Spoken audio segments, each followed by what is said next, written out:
Shenja e parë është dhimbja. Shenja e dytë janë dvjellat. Dhimbjet dhe dvjellat kombinohen bashkë. Gjithë, po. Me njëherë fillojnë me u zverë sklerat. Po. Edhe trupin. Në momentin që zverën sklerat, pacientat bojnë analiza laboratorike. Krejt faktorët e analizave të mëlçisë, ose më saktë, produktet e analizave të mëlçisë fillojnë me u rrit, sepse mëlçia fillon me vujt. Langu nuk zbrazet, dhe fakti që nuk zbrazet grumbullohet mëlçi, dhe mëlçia pastaj e grumbullon trup. Ngjyra e këtij langut biliar është e verdhë, dhe lëkura jonë fillon me marrë ngjyrën e verdhë.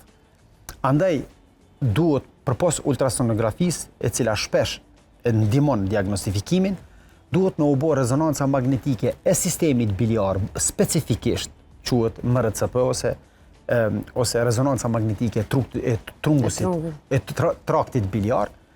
Ajo pastaj e diagnostifikon në detaje edhe madhësinë e gurit edhe problemin. Pacienti nuk zverdhet vetëm prej problemit gurve. Fatkeqësisht, pankreasi është një organ që gjendet mbi koledokun ose rrugën kryesore të zbrazjes mëlçisë.